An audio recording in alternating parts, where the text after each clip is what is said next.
हिंदवी स्वराज्याचे सरसंस्थापक छत्रपती शिवरायांना मानाचा मुजरा करतो। भारतीय राज्यघटनेचे शिल्पकार भारतरत्न डॉक्टर बाबासाहेब आंबेडकर, अरे आवाज कमी करणार आहे, यांना मानवंदना अर्पित करतो। आज पांडुरंगाच्या चरणी नतमस्तक होतो आणि या खरं म्हणजे संत चोखामळा, संत दामाजी, संत कान्होपात्रा यांच्या पदस्पर्शाने पावन झालेल्या या भूमीमध्ये ज्या ठिकाणी महात्मा बसवेश्वरांनी देखील सामान्यांना जगण्याचा अधिकार दिला, त्या भूमीमध्ये आज आपल्या सर्वांसमोर मंगळवेढा उपसा सिंचन योजनेच्या कामाचा शुभारंभ करताना मला मनापासून आनंद होतोय। आणि ज्यांच्यामुळे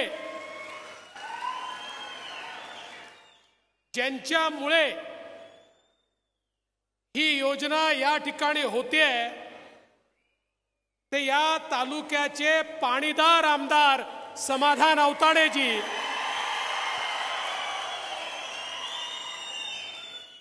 माजी मंत्री सुभाष बापू देशमुख, रणजित सिंग नाईक निंबाळकर, सचिन कल्याण शेट्टी, राम सातपुते, राजेंद्र राऊत, शहाजी पवार, चेतन सिंग केदार, अंबादास कुलकर्णी, दीपक कपूर, खरं म्हणजे आमचे या विभागाचे जे अधिकारी आहेत, अप्पर मुख्य सचिव दीपक कपूर असतील, आमचे कपोले असतील, आमचे धुमाळ असतील, यांचंही आज जोरदार टाळ्या वाजवून स्वागत करा। यांच्यामुळे खरं म्हणजे आज हे काम आपण या ठिकाणी करू शकतोय। श्री नागेश डोंगरे, विजयसिंग देशमुख, सांगदेव कांबळे, प्रदीप खांडेकर, सोमेश्वर मसाळ, तानाजी काकडे, मंचावरील सर्व मान्यवर आणि उपस्थित सर्व माझ्या भगिनी आणि बंधूंनो, आपल्याला लक्षात असेल समाधान दादांच्या प्रचाराकरता मी आलो होतो आणि त्यावेळी सांगितलं होतं मला 106वा आमदार द्या, सरकारचा करेक्ट कार्यक्रम करतो। केला ना?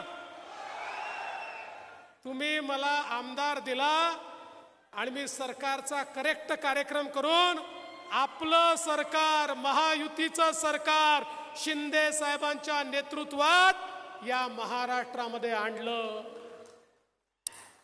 मी तुम्हाला दुसरा शब्द दिला होता, समाधान दादांना निवडून द्या। तुम्हाला आश्वासनं अनेक मिळाले असतील, पण मंगळवेढा उपसा सिंचन योजनेच्या अंतर्गत 24 गावांना पाणी आणून दाखवीन हे आश्वासन तुम्हाला दिलं होतं। एक लक्षात ठेवा, देवा भाऊ जो बोलता है वो करता है और जो नहीं बोलता वो डेफिनेटली करता है।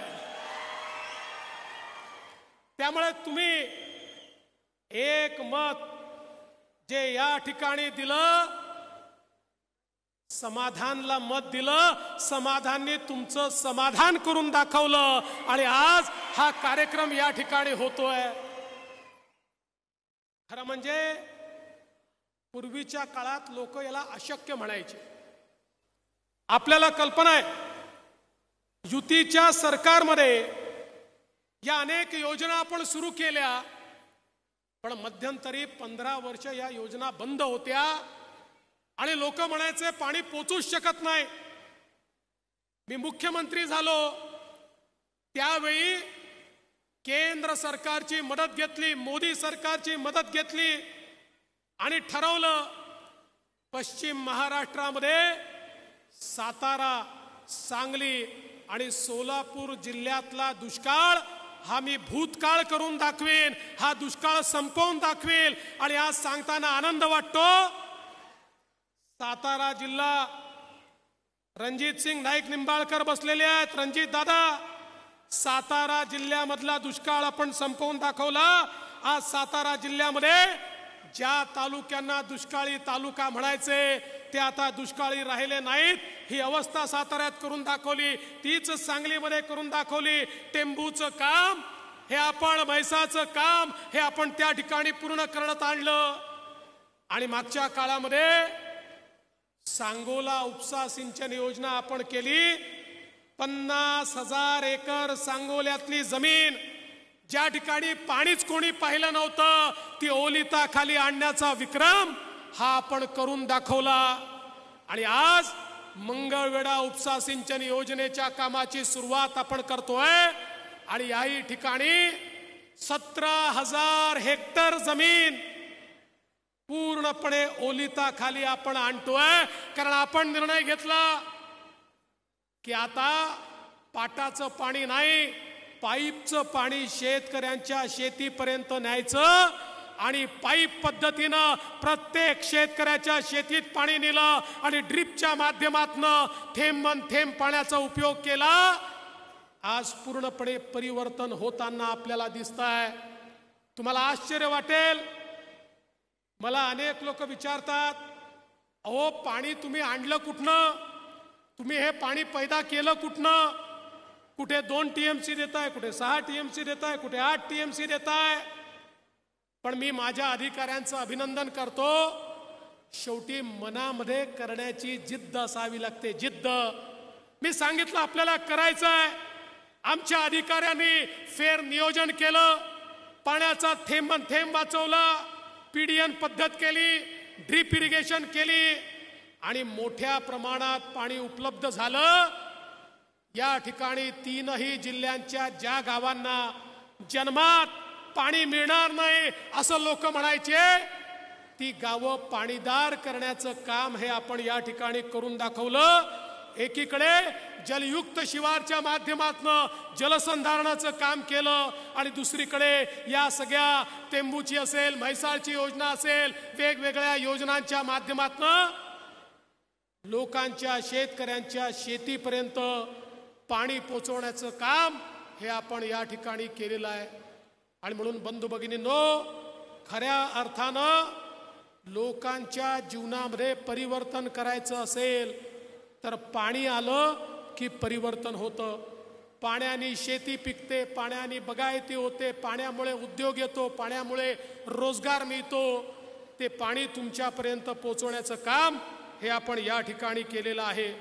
आणि खऱ्या अर्थानं आपल्या सरकारने घेतलेले निर्णय किती महत्त्वाचे आहेत. एकीकडे पाणी तर दिलंच, पण दुसरीकडे आम्ही निर्णय केला आपल्या शेतकऱ्यांना मदत करण्याकरता शेतकऱ्यांचं विजेचं बिल हे पूर्णपणे माफ करण्याचा निर्णय आपल्या सरकारने केला.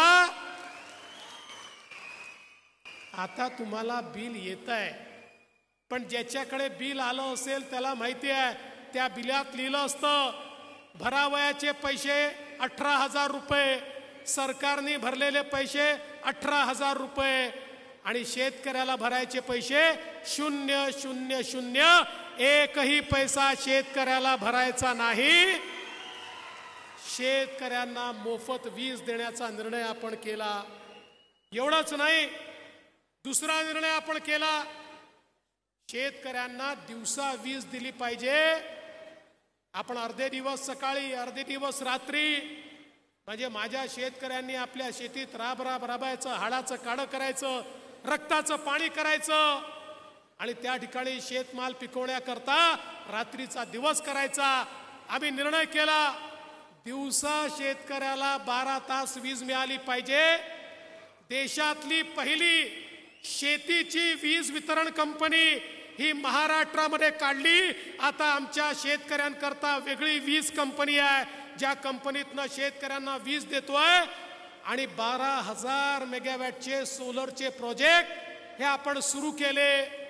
आता पुढच्या 15 ते 18 महिन्यामध्ये महाराष्ट्रातल्या शेतकऱ्यांना 365 दिवस दिवसा 12 तास वीज ही त्या ठिकाणी उपलब्ध होणार आहे. रात्री कुठल्याही शेतकऱ्याला शेतीमध्ये जाण्याची आवश्यकता पडणार नाही. आणि जी वीज 8 रुपयाला सरकारला पडायची केवळ 3 रुपयात आता सरकारला पडते.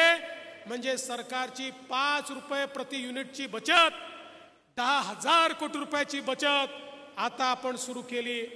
आणि आता त्याच्या पुढे उद्या सोलापूरला मी लॉन्च करतोय की ज्या योजनेमध्ये आमच्या ज्या उपसा सिंचन योजना आहेत, या सगळ्याच्या सगळ्या उपसा सिंचन योजना आता मी सोलरवर नेतोय. त्याचा उद्या शुभारंभ करतोय. आता उपसा सिंचन योजनांना लागणारी वीज ही पण सोलारच्या माध्यमातून येणार. त्यामुळे शेतकऱ्यांवरही बोजा नाही आणि सरकारवरही बोजा नाही, अशा प्रकारचं काम आपण केलं. आणि तिसरी गोष्ट काय, याच्या पुढे तुम्ही कनेक्शन मागितलं, कोणीही पंप मागितला, लाईनीत उभं राहण्याची आवश्यकता नाही. आम्ही मागेल त्याला सौर कृषी पंप ही योजना आणलेली आहे. या योजनेच्या अंतर्गत 2.5 लाखाचा 3 लाखाचा पंप शेतकऱ्यांनी केवळ 10% पैसे भरायचे, 90% पैसे आम्ही भरणार आहोत आणि तुम्हाला तो पंप त्या ठिकाणी लावून देणार आहोत. 25 वर्ष तुम्हाला मोफत वीज मिळेल. 5 वर्ष त्याची देखभाल दुरुस्ती आम्ही करणार. त्याचा विमा पण काढलाय. पंप चोरी गेला तर विम्याचे पैसे देणार, तुटफूट झाली तर विम्याचे पैसे देणार.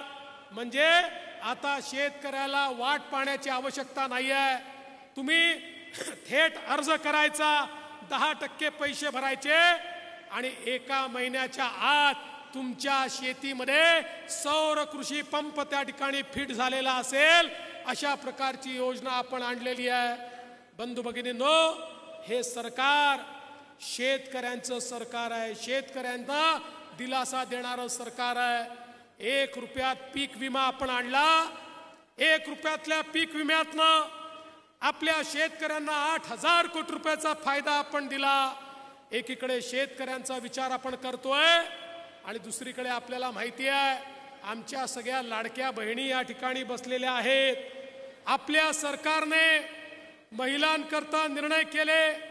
लेक लाडकी सारखी योजना, महिलांना आपल्या घरी मुलगी जन्माला आली, जन्माला आल्याबरोबर 5,000 रुपये, पहिल्या वर्गात गेली की 5,000 रुपये, 4थ्या वर्गात गेली की 7,000 रुपये, 7व्या वर्गात गेली की 7,000 रुपये, 11व्या वर्गात गेली की 8,000 रुपये, 18 वर्षाची झाली की 75,000 रुपये, असे 1 लाख रुपये ज्या घरामध्ये मुलगी जन्माला येईल त्या मुलीचं स्वागत झालं पाहिजे म्हणून आपण लेक लाडकी सारखी योजना आणली. आपल्या महिलांना ST मध्ये मोफत प्रवास, अर्ध्या तिकिटात प्रवासाची योजना आम्ही आणली. जेव्हा अर्ध्या तिकिटाची योजना आणली त्यावेळी आमचे STचे लोक म्हणायचे ST डबघाईला जाईल. आता ते म्हणतात इतक्या महिला प्रवास करून राहिल्या की तोट्यात असलेली आमची ST आता फायद्यात आलेली आहे. अशा प्रकारची योजना आपण या ठिकाणी आणली. आणि सगळ्यात महत्त्वाचं, आमच्या मुलींना उच्च शिक्षणामध्ये मोफत शिक्षण देण्याचा निर्णय हा आपल्या सरकारने घेतला.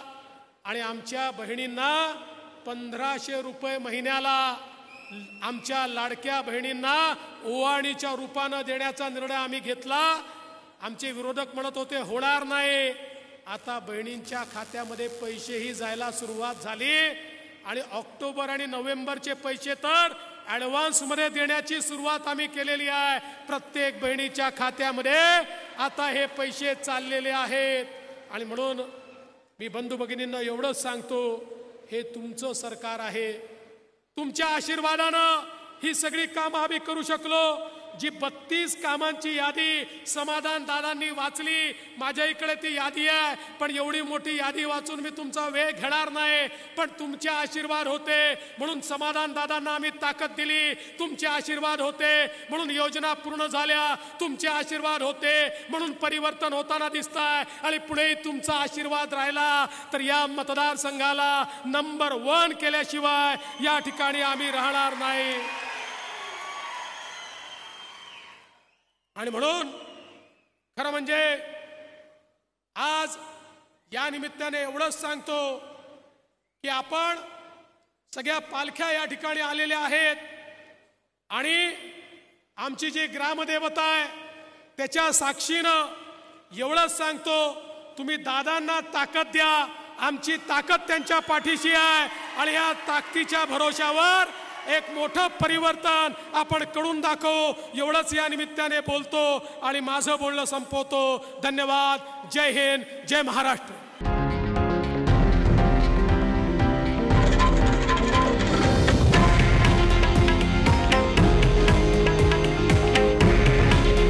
हे आहे देशातील नंबर 1 न्यूज नेटवर्क आणि आपण पाहत आहात TV9 मराठी. काळजी तुमची, हित महाराष्ट्राचं.